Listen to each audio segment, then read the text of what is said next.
हाय दोस्तों, हमारी दुनिया में समुद्र के रूप में बहुत पानी है, लेकिन हम इसका 5% भी ठीक से व्यक्त नहीं कर पाए हैं। इस 5% की खोज करके हमने ऐसे अद्भुत जानवरों और संसाधनों को पाया है। तो कल्पना कीजिए कि अगर हम बाकी दुनिया का भी पता लगा सकते हैं तो हमें कितना कुछ मिल गया होगा। और इसलिए पानी के नीचे कभी कभी कुछ ऐसा मिल जाता है जिसे देखकर हमारे वैज्ञानिक हैरान रह जाते हैं। आर्ट विद नुसरत के आज के एपिसोड में हम समुद्र के नीचे की कुछ ऐसी चीजें दिखाने जा रहे हैं जिन्हें देखकर आप भी हैरान रह जाएंगे। तो अर्थ विद मेनस के एक और नए एपिसोड में आपका स्वागत है। काल द्वारा झील, ये रूस के इरकुट क्षेत्र में एक बहुत ठंडी झील है। इस झील के अंदर बड़ी बड़ी गाड़ियां फंस जाती हैं और कहीं नहीं जा सकती।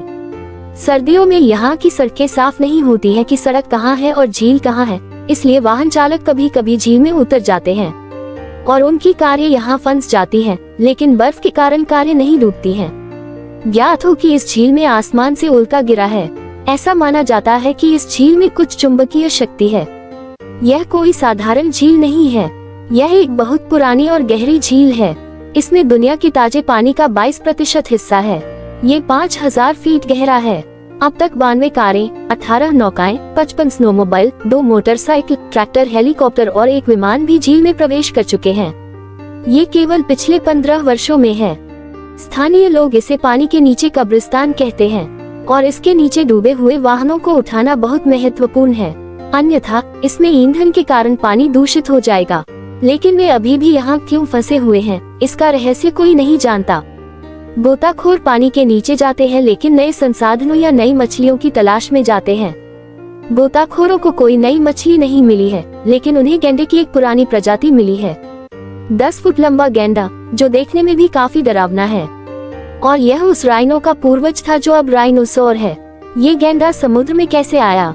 काला सागर के अंदर इन जानवरों के साथ लकड़ी के घोंसले हैं और यहाँ से यह समझ आता है कि एक समय में यहाँ सूखी मिट्टी थी।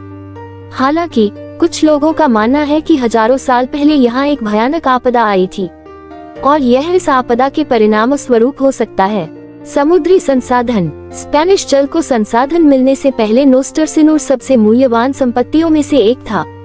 यह 1985 में उपलब्ध था। ये रोमांच है कि यह सुविधा मिली। सभी गोताखोरों का एक सपना होता है ताकि वे हमेशा पानी के नीचे मूल्यवान संसाधन पा सके, और जब फिशर इसे पाता है तो वह बहुत अमीर हो जाता है। 1622 में जहाज एक आपदा के कारण डूब गया। जहाज में सोने और चांदी सहित 40 टन से अधिक संपत्ति और कई कीमती पत्थर थे। इसके पाए जाने के बाद भी $450 मिलियन की संपत्ति बरामद की गई थी, लेकिन वह सारी संपत्ति उपलब्ध नहीं थी क्योंकि जहाज टूट गया और डूब गया। Mexican cathedral. कभी कभी आपदाओं और बढ़ते जल स्तर के कारण कई शहर पानी के नीचे डूब जाते हैं और उस पानी को सूखने में पूरा जीवन लग जाता है, जो मैक्सिकन कैथेड्रल के साथ हुआ था।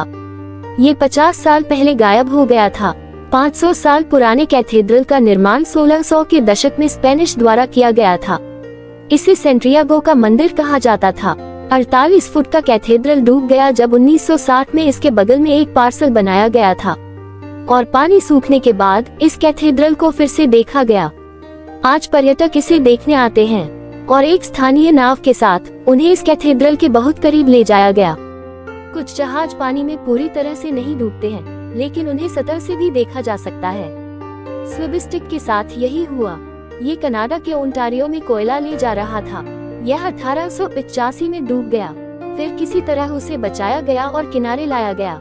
हालांकि इसे किसी भी तरह से ठीक करना संभव नहीं है और अब ये पर्यटकों के लिए एक लोकप्रिय स्थान बन गया है और ऊपर से इसे देखने के लिए बहुत सारे आगंतुक आते हैं। फिर कुछ पर्यटक पानी में जाते हैं और इसके अंदर जाते हैं। कुछ साल पहले गोताखोर अंदर जा सकते थे और इसका पता लगा सकते थे, लेकिन अब ये पूरी तरह से निषिद्ध है। अब इसे अगली पीढ़ी के लिए बचा कर रखा गया है। पानी के नीचे संग्रहालय। आप अब तक कई संग्रहालयों में गए होंगे, लेकिन आप म्यूजियो अटलांटिको नामक इस संग्रहालय में नहीं गए होंगे। यह एक पानी के नीचे का संग्रहालय है। ये स्पेन में है। इसे ब्रिटिश कलाकार जेसन टेलर ने डिजाइन किया था। वह एक समुद्री विशेषज्ञ और ड्राइवर था। उन्होंने अपना करियर पानी में गहरे काम में बिताया है। जेसन 300 वर्ग बनाता है और उन्हें अटलांटिक महासागर में एक साथ चलाता है ताकि दुनिया के लोगों को जलवायु परिवर्तन की ओर आकर्षित किया जा सके। जेसन का मतलब था कि हमें इस पर्यावरण को बचाना था। उन्होंने इन मूर्तियों को एक विशेष उपकरण के साथ बनाया जो पानी के साथ मिश्रित नहीं होता है। एक घेरे में 200 से अधिक लोगों की मूर्तियों की व्यवस्था की गई है और इसे इस तरह से डिजाइन किया गया है कि विभिन्न समुद्री जानवर यहाँ आ सकते हैं। विशेष रूप से इन मूर्तियों से मूंगा पत्ती हो सकती है। जेसन के अनुसार इन मूर्तियों से पता चलता है कि पृथ्वी पर मानव जीवन की शुरुआत पानी से हुई थी और हम अभी भी इस पर निर्भर हैं। इसलिए हमें उन्हें नष्ट होने से बचाना होगा। कोलंबियाई संसाधन। जब विमानों का निर्माण नहीं किया गया था तो लोग एक देश से दूसरे देश में और युद्ध के दौरान यात्रा करने के लिए जहाजों का उपयोग करते थे और लगभग 300 साल पहले ब्रिटिश और स्पेनिश कोलंबियाई लोगों के साथ युद्ध हुआ था और जब अंग्रेज उस लड़ाई में जाने गए तो स्पेन का सेनहॉकी नाम का एक जहाज डूब गया। ये स्पेन के लिए एक बड़ा नुकसान था क्योंकि जहाज में कीमती सोना और विभिन्न संपत्तियां थीं। जहाज दक्षिण अमेरिका से स्पेन जा रहा था।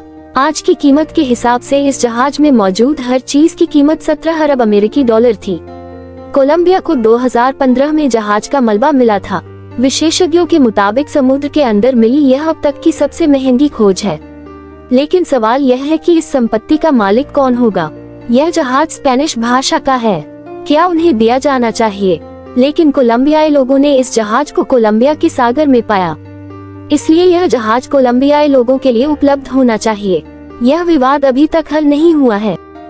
यही कारण है कि कोलंबियाई सरकार ने अभी तक इस संसाधन को पानी से पुनर्प्राप्त नहीं किया है।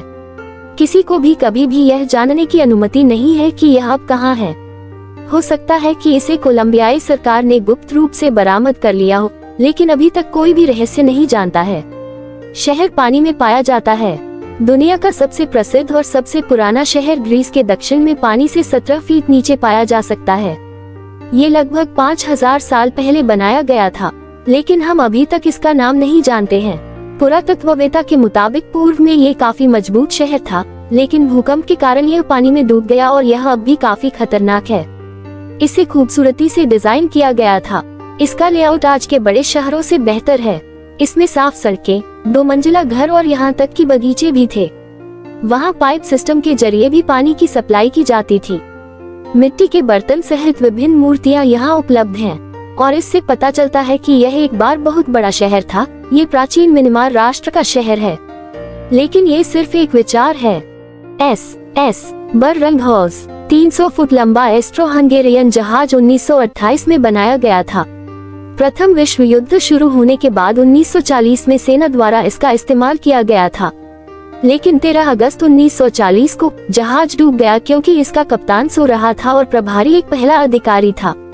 लेकिन अपनी लापरवाही के लिए उसने जहाज की दिशा मोड़ दी और आगे बढ़ता रहा और उस जगह पर एस्ट्रो हंगेरियन सेना ने दुश्मन के लिए जहाज की खदानें लगाई थी और जब इस खदान में आया तो जहाज 7 मिनट के भीतर डूब गया। जहाज का मलबा 1958 में पाया गया था। अगर आपको वीडियो पसंद आया है तो आप इसे लाइक कर सकते हैं। अगर आप ऐसे रहस्य, रोमांच और दिलचस्प वीडियो प्राप्त करना चाहते हैं तो मेरे चैनल की सदस्यता लें। धन्यवाद।